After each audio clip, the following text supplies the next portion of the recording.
जनपद सुल्तानपुर में राष्ट्रीय पत्रकार संघ मानव अधिकार फोरम द्वारा सकारात्मक पत्रकारिता, मानव अधिकार व जिला विधिक सेवा प्राधिकरण पर कराई गई जागरूकता गोष्ठी।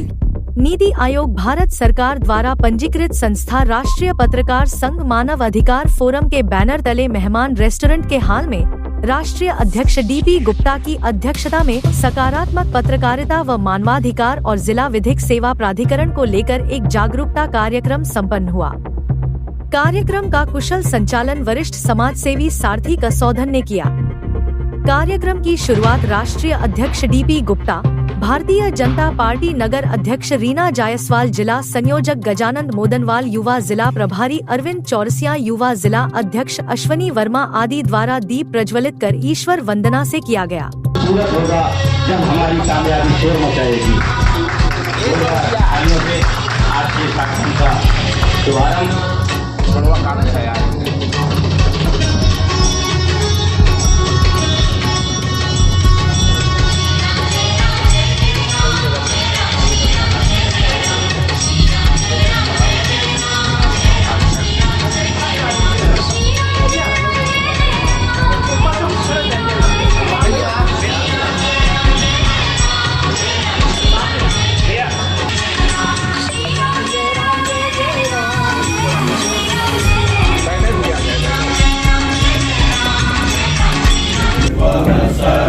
हमें तो दयालु देकर दिव्य मार्ग पर डट जाए।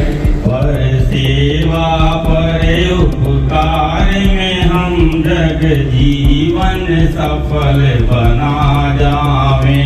पर सेवा पर उपकार में हम जग जीवन सफल बना जाए। हम दीन दुखी निभलो विकलो के सेवक बन संताप हरे। इसके बाद कार्यक्रम में आए अतिथियों का स्वागत अभिनंदन हुआ।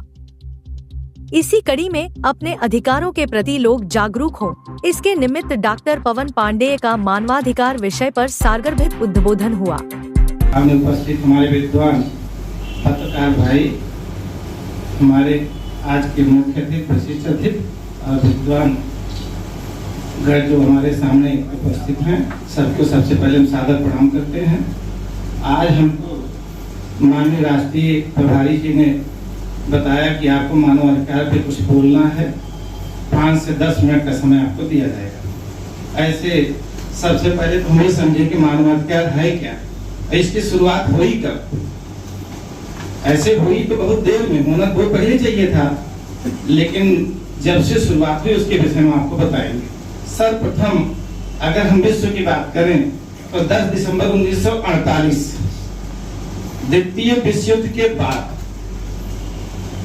वैसे तो प्रथम विश्व युद्ध में ही हमको दिखा कि मानवता की जो अंतरात्मा थी वो इतनी आहत हुई, उसके साथ इतने घोर अन्याय और कृत्य किए गए, जिसको देखते हुए मानवाधिकार की स्थापना तो उसी समय हो जाना था। लेकिन द्वितीय विश्व युद्ध 1944 में समाप्त होने के बाद जब संयुक्त राष्ट्र संघ की स्थापना हुई, उसके बाद संयुक्त राष्ट्र महासभा में 10 दिसंबर 1948 को राष्ट्रीय मानवाधिकार आयोग की स्थापना की गई और तब से हम हर 10 दिसंबर को ही मानवाधिकार दिवस के रूप में मनाते हैं। भारत में इसकी शुरुआत 1993 में हुआ। जरा सोचिए कि 1947 हमारा देश आजाद हुआ, लेकिन शुरुआत होते होते 1993 आ गया।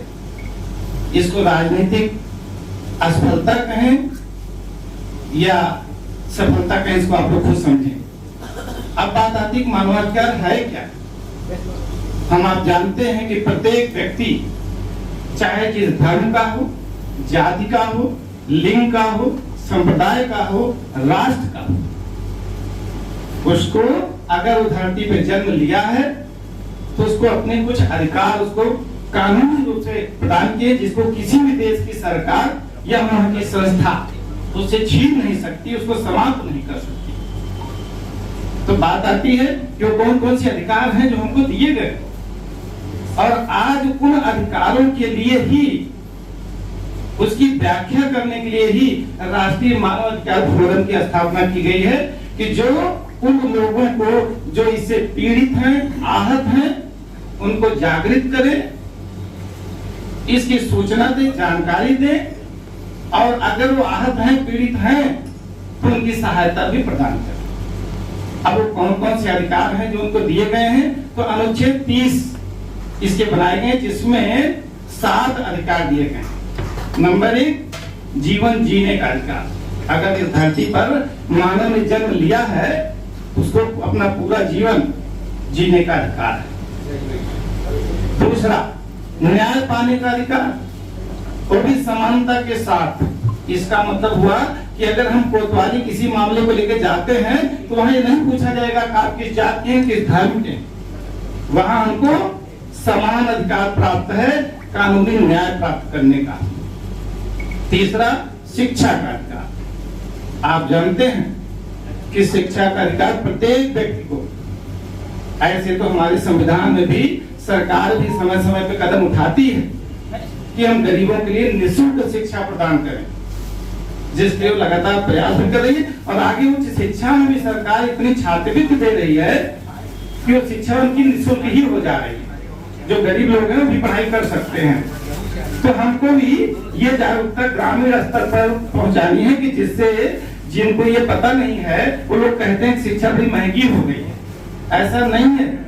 अभी भी अगर हम चाहें तो ग्रेजुएशन या पीजी निःशुल्क ही कर सकते हैं अगर गरीब हैं तो, क्योंकि सरकार छात्रवृत्ति उनको समय समय पर देती है। अगला पॉइंट, अभिव्यक्ति की आजादी का अधिकार। इसका मतलब हुआ कि हम अब किसी भी बात पर, विषय पर अपनी राय को स्वतंत्र रूप में व्यक्त कर सकते हैं। इसका मतलब हुआ, लेकिन आज अगर हम बात करें कि भारत में ही अगर आपने स्वतंत्र रूप से अपनी राय व्यक्त कर दिया तो कहां आपको गोली मार दिया जाएगा पता ही नहीं, बॉडी आपकी कहां मिलेगी अभी नहीं पता, मतलब हम बोल नहीं सकते।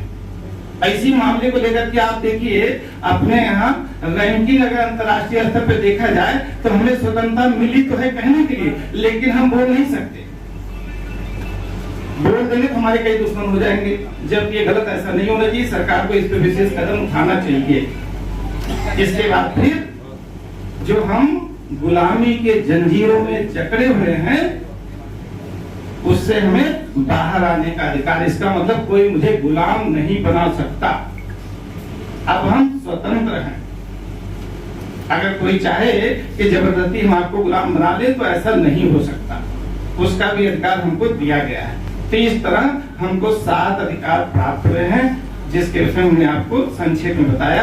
अंत में हमारे भाई साहब और विशेष रूप से आपको बताएंगे। धन्यवाद, सादर प्रणाम।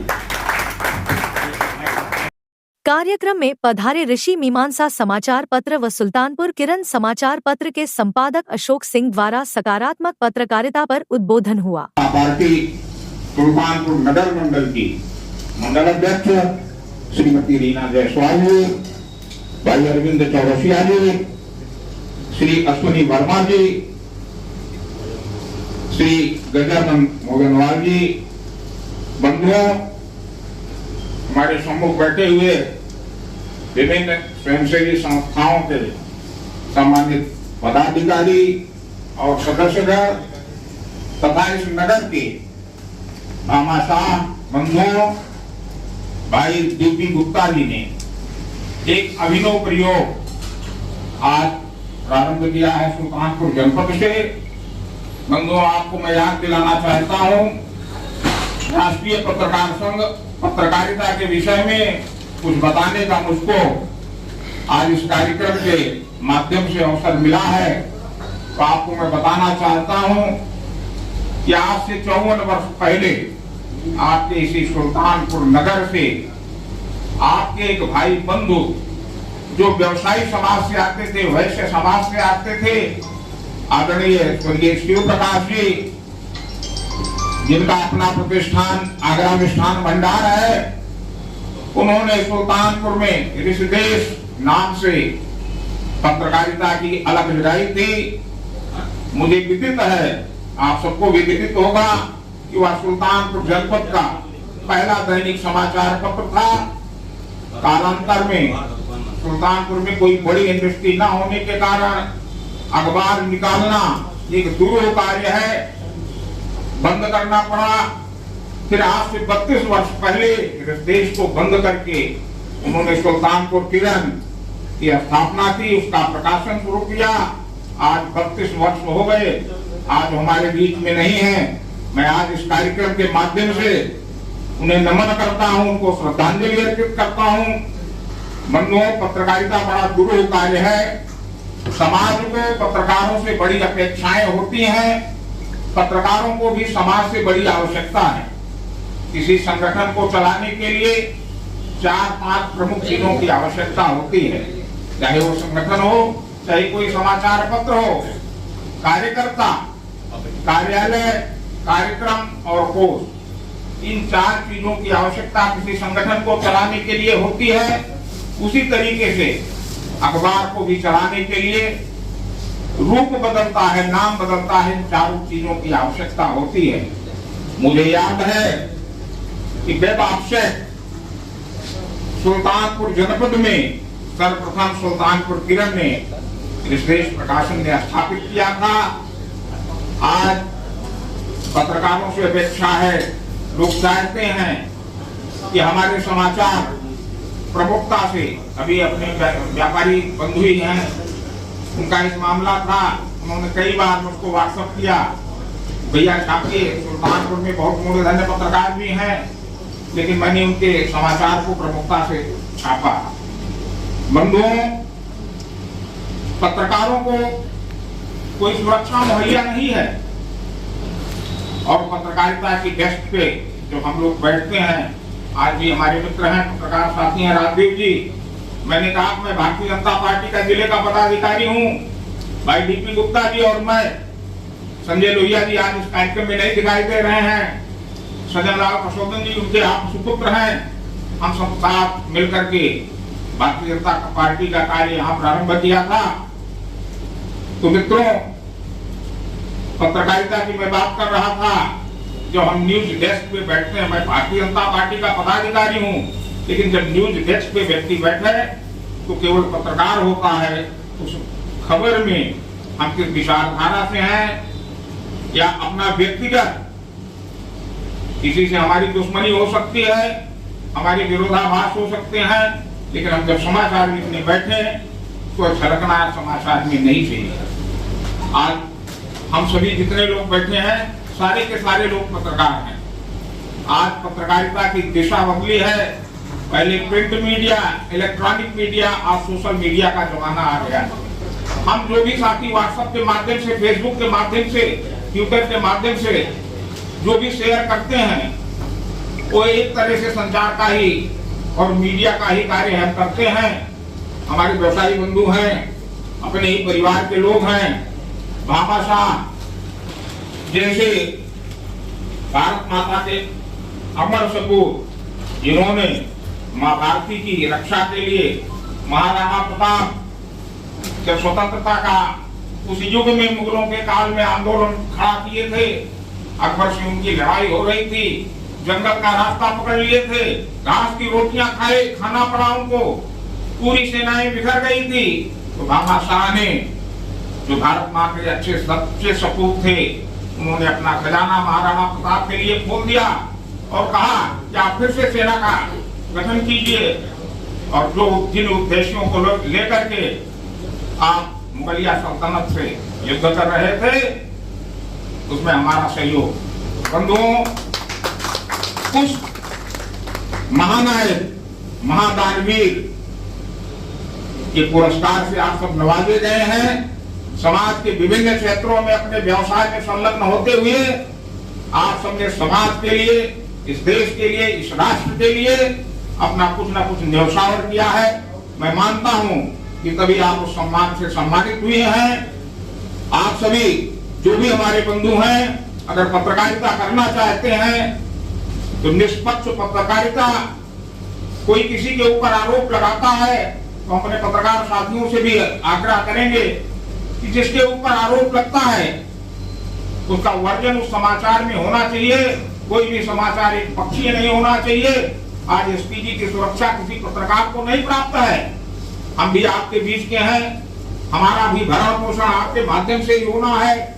जैसे आपने महाराणा प्रताप को संबल प्रदान किया, वैसे आज आपके जिले में एक व्यवसायी परिवार से भाई नितिन जी हमारे बीच में बैठे हैं, जो देश प्रकाशन के मैनेजिंग डायरेक्टर हैं, माननीय आदरणीय स्वर्गीय शिव प्रकाश जी के छोटे पुत्र हैं।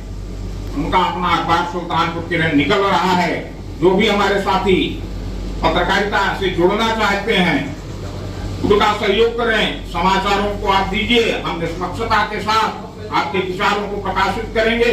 हमारे ऊपर किसी तरीके का कोई जोर दबाव नहीं है। भाई डीपी गुप्ता जी जो इतना बड़ा संगठन खड़ा किए हैं, अभी लखनऊ में भी इन्होंने एक बड़ा कार्यक्रम किया था पत्रकारों का, जिसमें देश के कई प्रांतों से लोग आए थे। मुझे भी जाने का सौभाग्य प्राप्त हुआ था। सबने इनको आश्वासन दिया है, मानवाधिकार और पत्रकारिता दोनों का लगभग सेम एक ही कार्य है। मानव के अधिकारों के लिए मानवाधिकार बना है और पत्रकारिता भी आपके अधिकारों, मानव के अधिकारों की रक्षा के लिए प्रयत्नशील होती है। तो हम चाहते हैं कि आप लोग समाचार पत्र जो आपके अपने परिवार से निकल रहे हैं, उसको हर तरीके से मजबूती प्रदान करें। पत्रकार साथी हैं, आज समाज में हर क्षेत्रों में हरास आया है, पत्रकारिता भी उससे अछूती नहीं है।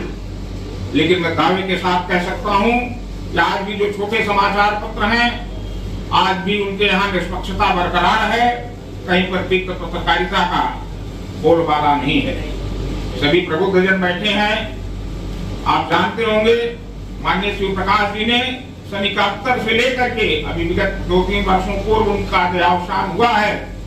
अखबार 2 अखबारों का संपादन का कार्य किया और कभी भी डायरेक्टर इंफॉर्मेशन के कार्यालय तक नहीं गए। एक पैसे का किसी से सहयोग नहीं प्राप्त किया। ये हम सबका सौभाग्य है कि अपना जिला छोटा सा है, कोई बड़ी इंडस्ट्री नहीं है, फिर भी एक दैनिक अखबार अपने बलबूते पर निकल रहा है। उसको भी आप लोग सहयोग प्रदान करेंगे। बहुत बहुत धन्यवाद। कार्यक्रम में उपस्थित लोगों को जिला विधिक सेवा प्राधिकरण व सुप्रीम कोर्ट द्वारा चलाए जा रहे मध्यस्थता अभियान पर हरि राम बाबू व पैरा लीगल वॉलंटियर पत्रकार योगेश यादव ने विस्तृत जानकारी देकर लोगों को जागरूक किया।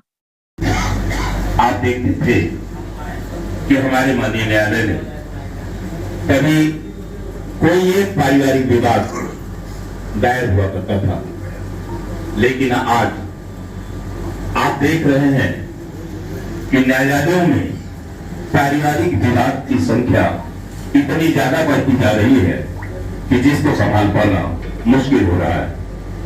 थोड़े थोड़े युगों में थोड़े थोड़े परेशानियों को लेकर के हमारे बीच में हमारा परिवार बिखरता जा रहा है। आप सभी जानते हैं इसका सबसे बड़ा कारण है हमारे बीच का ईगो, और दूसरा सबसे बड़ा कारण है कि हमारा एकल परिवार। जब मेरा कभी संयुक्त परिवार हुआ करता था तो हमारे बीच में दादा दादी हुआ करते थे, नाना नानी हुआ करते थे, सारा परिवार हुआ करता था, जिसमें भाई बहन सब इकट्ठा हुआ करते थे। और किसी प्रकार का कोई विवाद अगर आपस में जन्म लेता था तो वो आपस में हमारे बुजुर्ग बैठ करके उसको सुलझा दिया करते थे। लेकिन आज का जो परिवेश है वो सीधे एकल की तरफ बढ़ रहा है। हमारा संयुक्त परिवार धीरे धीरे बिखरता जा रहा है, जिसका सबसे बड़ा कारण है हमारे बीच में पारिवारिक विवाद की उत्पत्ति होना। आप देखते हैं कि हमारे जितने भाई पत्रकार बंधु यहाँ बैठे हुए समाज में जाते हैं और देखते हैं कि कोई भी बेटी जब अपने परिवार में विदा होकर के जाती है, क्योंकि वो जानती है कि मेरे मायके में कै बजे लोग सोकर उठते हैं, कै बजे खाना खाते हैं, कै बजे कौन सा कार्य करते हैं। लेकिन वही बेटी जब ससुराल जाती है तो उसको ये नहीं पता होता है कि वहां के दैनिक कार्य कैसे होते हैं।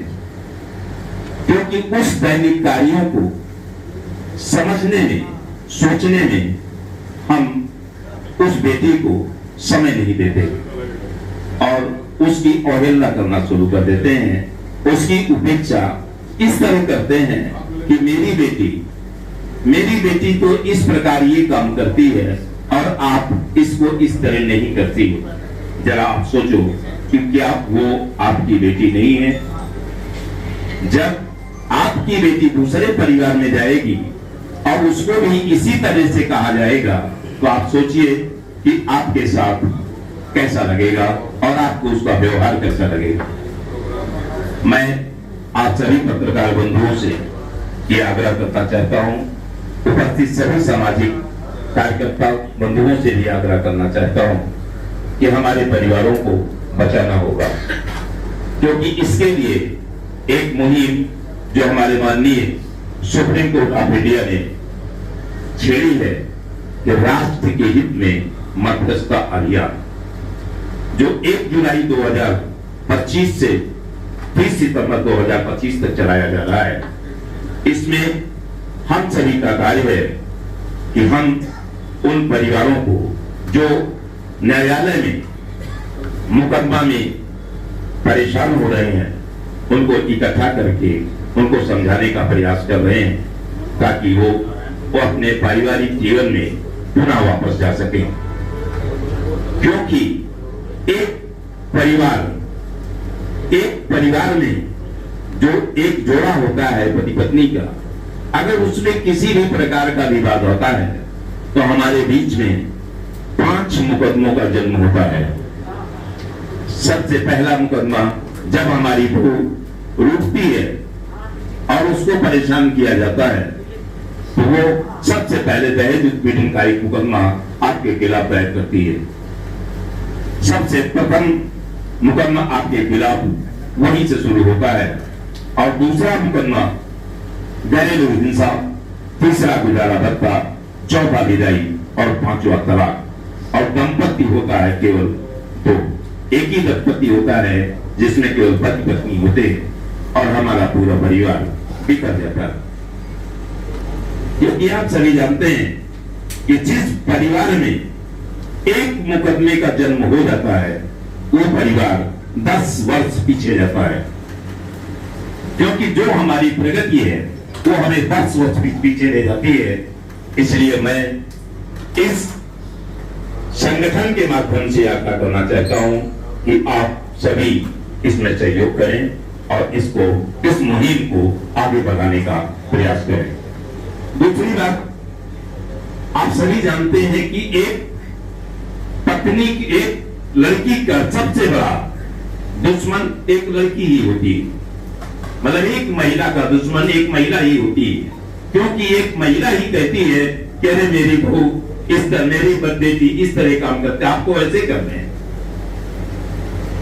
तो इसलिए मैं ये चाहता हूं और हमारा देश चाहता है कि हम उसको सुधारें और किसी भी बेटी को बेइज्जत ना करें, क्योंकि हमारी भी बेटी है। जब हमारी बेटी अपनी ससुराल जाएगी तो उसको भी उसी रास्ते से गुजरना होगा जिस रास्ते से हमारी बहू गुजरती है। क्योंकि आपका कार्यक्रम बहुत ही सराहनीय है और महत्वपूर्ण है। इसमें हम आप सभी का ज्यादा समय नहीं लेंगे, क्योंकि हमें भी अभी कहीं जाना है। इसलिए मैं सभी से क्षमा प्रार्थी हूं और मैं आग्रह करता हूं कि आप सभी हमारी बातों पर विचार करेंगे और पारिवारिक विवादों को बढ़ने से रोकेंगे। धन्यवाद। डीपी गुप्ता जी ने मुझे यहाँ आमंत्रित किया, इसके लिए आपके संगठन का विशेष आभार। चूंकि मेरा डेस्क टू डेस्क काम है, आज मुझे इस तरह बोलने में थोड़ा सा झिझक भी महसूस हो रही है, लेकिन मैं अपनी ड्यूटी बताता हूँ कि क्या हमारी ड्यूटी। मुझसे पहले अभी विधिक सेवा प्राधिकरण के जो हरिराम जी हैं वो मीडिएटर है, जो फैमिली जिसमें डिस्प्यूट होता है उसकी काउंसलिंग करते हैं। तो मुझे यहाँ पे बोलने का मौका मिला है। आपने कहा कि आप अपनी ड्यूटीज बताइए। तो जिला विधिक सेवा प्राधिकरण में जो बिना किसी टिकट के एक सिंपल से एप्लीकेशन पर डीसी सेकेंडरी कोर्ट में हमारे सेक्रेटरी सर हैं मिस्टर विजय कुमार गुप्ता सर, जो अपर जिलाधिकारी हैं, और मेरे जैसे तकरीबन इस समय मौके पर 27 पैरालीगल वॉलंटियर सुल्तानपुर से अमेठी में ड्यूटी कर रहे हैं। अभी एक अभियान भी चल रहा है जिसका पंपलेट मैं लेकर आया हूँ, और बहुत अच्छे मौके पे कार्यक्रम भी हुआ है। क्योंकि आप व्यापारी बंधु हैं, पर डे कम से कम 100, 200 या 500 लोगों के बीच में रहते हैं, टच में रहते हैं। तो ये जो योजना है, जो स्कीम है, सुप्रीम कोर्ट के आदेश पर ये इस जिले तक पहुंची।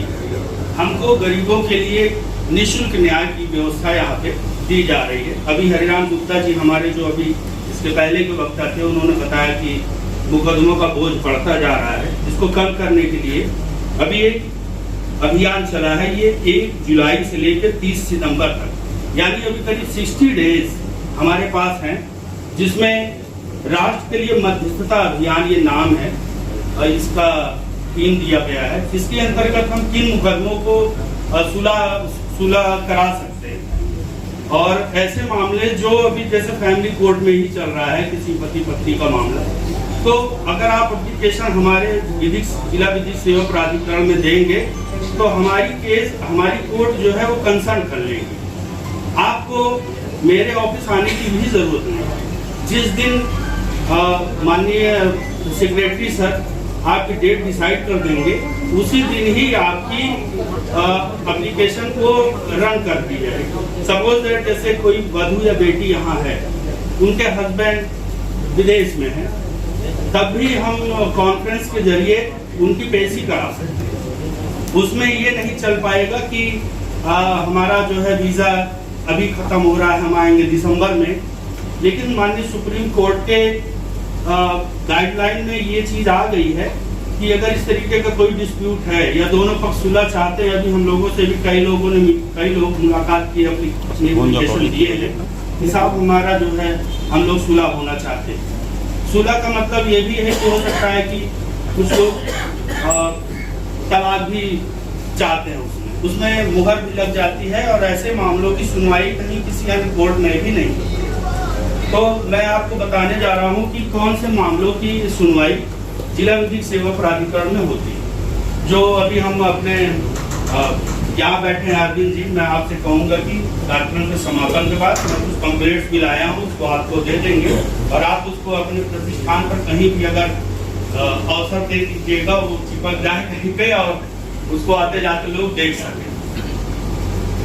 पहला है वैवाहिक विवाद मामले। जैसा अभी हरिराम सर ने बताया कि एक अगर पति पत्नी डिस्प्यूट है तो 5 मुकदमों का जन्म होता है, और दुर्घटना दावे के मामले जो क्लेम है वो अगर चल रहा है, आप समझौता करना चाहें, किसी कोर्ट में मुकदमा चल भी रहा है तो उसको भी आप हमारे जो FDC सेकंड कोर्ट में इस समय रन कर रही है जिला विधिक सेवा प्राधिकरण के ऑफिस, वहाँ पे एक एप्लीकेशन देके, और ये भी है कि आपको कोई फीस भी नहीं देना है। कम से कम इस समय मुझे जो याद आ रहा है 10 अधिवक्ता ऐसे हैं जो निःशुल्क आपका केस लड़ेंगे, उनको गवर्नमेंट पेमेंट कर रही है, और उनको जो है नामिका अधिवक्ता पोस्ट दी गई है, जो मैं तो भूल रहा था। नामिका अधिवक्ता वो है, बिना आपका कोई फीस आपको भी नहीं देनी है, निःशुल्क ये सरकार की तरफ से ये नियुक्ति हुई। और घरेलू हिंसा के मामले हैं, चेक बाउंस का मामला होगा, आप चूंकि व्यापारी बंधु हैं, ऐसे बहुत सारे मामले आपके सामने आते होंगे। वाणिज्यिक विवाद मामले हैं, सेवा विवाद मामले हैं, शमनी आपराधिक मामले, उपभोक्ता विवाद मामले, सबसे महत्वपूर्ण है ऋण वसूली के मामले, बंटवारा संबंधित मामला भी है, बेदखली से संबंधित है, भूमि अधिग्रहण के मामले हैं, और अन्य उपयुक्त मामले हैं। तो इसको यदि आप इस संबंध में अगर कोई बात आपका किसी कोर्ट में चल रहा है और आप चाहते हैं कि अब हमारे मामले का निर्णय कर दिया जाए, और ये स्थिति तब होती है जब दोनों पक्ष सहमत होते हैं। सहमति की दिशा में जो अभी राम जी हैं, ऐसे कम से कम 10 मध्यस्थ भी जो हर हफ्ते उनका एक चार्ट होता है वो बैठते हैं, और ये अभियान 60 दिन अभी और चलेगा। और अब मैं बहुत कम समय लेते हुए कभी हमारे पहले वक्ता जो बता रहे थे कि ह्यूमन राइट्स के बारे में, अभी ह्यूमन राइट्स का आप लोगों ने अखबार में बहुत पढ़ा होगा कि खला कैदी 42 साल तक जेल में बंद रहा। तो उसके लिए भी जिला विधिक सेवा प्राधिकरण ने पिछले 7-8 सालों से बहुत काम किया। जैसे आमतौर पर भी कोई जेल में निरुद्ध हो जाए और उसकी जमानत का बहुत कम मामूली जुर्माना होता है, फिर भी उसके घर के लोगों का जैसे पता नहीं है, तो वो बंदी बहुत दिन तक बंद रहे। जितनी उम्र है उसकी सजा की, जैसे सपोज दैट जैसे उसने पॉकेट मार दिया और वो गैर प्रांत का है, वो यहाँ जुर्माने के कारण वो नहीं छूट रहा है। कुछ और मामले हैं जिसमें 2 लोग जमानतदार रखते हैं, आदमी कहता है कौन जमानत ले। तो एक व्यवस्था है कि कोर्ट जो है उन बंदियों को रिहा इस शर्त पे करेगा कि आप जाओ और 15 दिन या 1 महीने में आप 2 जमानतदार ले आइए। बहुत सारे लोग छूट गए, लेकिन कई ऐसे हैं, मुझे यहाँ नहीं खोलना चाहिए, जो गए तो लेकिन लौट के नहीं आए। सरकार ने उनको व्यवस्था दी कि उनकी दयनीय स्थिति है, लौट के नहीं आए। अब वो जो और बंद है जिनको छूटना है, उसके लिए साहब हमारी कलम कैसे चलाएं। अब नई व्यवस्था वो परेशानी हम लोगों के सामने आ रही है कि उनके लिए भी फिर से वारंट होगा, फिर से संबंधित थाना उनको ढूंढेगी। तो हम जितना मतलब गवर्नमेंट जो है जितना अच्छा काम कर रही है, कहीं कहीं सहयोग नहीं मिल पाने के कारण वो स्कीम भी फेल हो जाती है। और अब आप लोग देखते होंगे, चूंकि आप व्यापारी वर्ग हैं, मैं तो बहुत सम्मान करता हूं और असली 56 इंची हम आगे लोगों को समझते हैं कि फौजी और किसानों के बाद अगर कोई देश का सीना 56 इंच कर रहा है तो व्यापारी वर्ग, जिस कारण जो है आज देश में मजबूती से खड़ा है। तो मैं अपनी सब बात को यही विराम दे रहा हूं और कहीं कुछ गलत निकल गया हो तो उसके लिए क्षमा प्रार्थना। बहुत बहुत धन्यवाद यादव जी, आपके द्वारा काफी कुछ जानकारियां मिली। पुनः आए हुए सभी अतिथियों का स्वागत वंदन। राष्ट्रीय पत्रकार संघ मानव अधिकार forum, it is an organization for the protection of human rights and for the protection of journalism as well। हम लोग ये एम करते हैं कि आप सभी के मानव अधिकारों की रक्षा हो सके, उसके लिए आपको जो भी जानकारी जरूरत की जानकारी है वो आपको प्राप्त हो सके और हमारे माध्यम से जर्नलिज्म में भी जो भी बेटर अपॉर्चुनिटीज हों वो अवेलेबल हो सके और एक संगठित रूप से हम आगे बढ़ सकें ताकि हमारे जर्नलिस्ट भाई बहनों का भी प्रोटेक्शन हो सके। दूसरी बात आपसे ये कहना चाहूँगा कि we all have a super power in our hand. हम सबके पास एक सुपर पावर है, आप सबके हाथों में भी है इस समय मोबाइल फोन जिसको हम कहते हैं, लेकिन हम लोग उसका यूज इतने अच्छे से कर नहीं पा रहे हैं। मोस्टली टाइम स्क्रोलिंग में रील्स देखने में चला जा रहा है, which is also beneficial in a way कि अगर हम उन रील्स को देखें जो हमारे लिए बेनिफिट करें तो शायद हमें बहुत सारी जानकारियां घर बैठे मिल सकती हैं। हम ऐसे पेजेस को लाइक करें, ऐसे पेजेस को फॉलो करें जो कि हमें लीगल जानकारी दें, जो कि हमें जर्नलिज्म के बारे में बताएं, ह्यूमन राइट्स के बारे में बताएं या आप बिजनेस अपॉर्चुनिटीज के बारे में बताएं। तो वो चीज़ें हमें रेगुलर मिलती रहेंगी तो हमें भी जो है कुछ ना कुछ नई माइंड में आएगा कि हम भी ये कर सकते हैं, ये अधिकार हमारे पास प्राप्त है। इतना जो है अच्छा मोबाइल का यूज हो गया है कि अगर हम विदेश में बैठे रहें तो हमें विदेश की भाषा भी सीखने की जरूरत नहीं है, बस पिक्चर क्लिक करेंगे और हमें ट्रांसलेट हो जाएगा कि क्या लिखा हुआ है। तो जब इतनी सारी अपॉर्चुनिटीज हमारे पास है, इतना सुपर पावर हमारे पास है, तो इंस्टेड ऑफ स्क्रोलिंग एंड हम उसको यूज करें कि हमारे बेनिफिट में यूज हो सके। बस that's all, thank you so much. जो आपने मुझे आमंत्रित किया और यहाँ पर सम्मानित मंचासीन डॉक्टर DP गुप्ता जी का भी मैं हृदय से आभार व्यक्त करती हूँ कि उन्होंने अपनी इस संस्था पर मुझे आमंत्रित किया और यहाँ पर जितने भी सभी वरिष्ठ लोग बैठे मैं सबको सादर प्रणाम करती हूँ, वंदन करती हूँ और आप सभी का बहुत बहुत हार्दिक आभार मुझे इस संस्था में इनवाइट करने के लिए। जैसा कि ये जो संस्था है राष्ट्रीय पत्रकार संघ मानव अधिकार फोरम, ये ऐसी संस्था है जो मानवाधिकार है हम लोगों का, चूंकि हम लोग स्वतंत्र हैं, हम लोग सारी स्वतंत्रता हम लोगों के पास ही है और ये जो संस्था लाए हैं भाई साहब, इससे बहुत सारी ऐसी चीजें होती हैं कि हम लोग जानते सब कुछ हैं लेकिन अपनी शक्तियों के लिए खुद लड़ने के लिए तैयार नहीं होते हैं। ये हमारे अंदर ही हर चीज है जो हम बाहर खोजते हैं, बाहर ढूंढते हैं, उसको कहीं भी खोजने की, ढूंढने की जरूरत नहीं है। सिर्फ अपने आप को आप अगर ढूंढ लेंगे, आपके पास सारी चीजों का हल हमारे ही पास है, हमें कहीं और जाने की जरूरत नहीं है।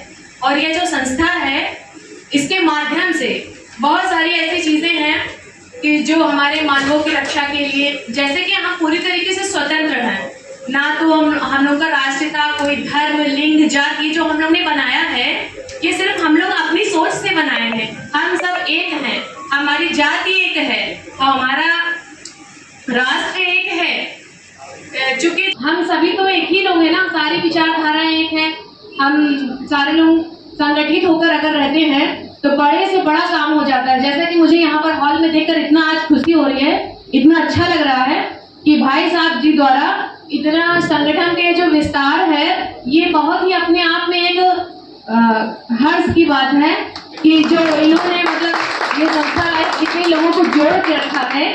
ऐसे ही हम लोग भी प्रयास करेंगे, हम लोग भी एक दूसरे को जोड़ के रखेंगे।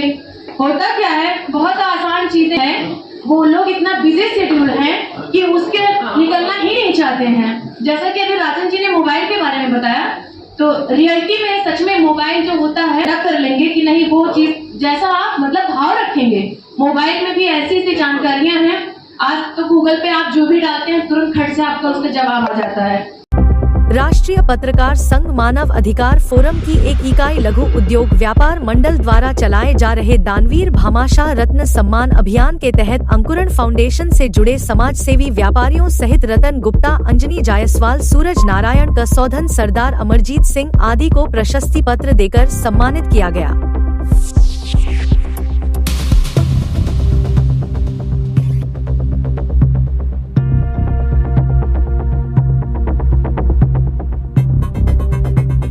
कार्यक्रम में सुप्रसिद्ध समाज सेवी डॉक्टर आशुतोष श्रीवास्तव, हरिराम बाबू, डॉक्टर पवन पांडे सहित अशोक सिंह, योगेश यादव, राजदेव यादव, शिवशंकर चौधरी, नितिज, शचिंद्र शुक्ला, प्रदीप मिश्रा, ओम प्रकाश गुप्ता, आशीष बरनवाल, संगमलाल मोदनवाल आदि को सम्मानित किया गया।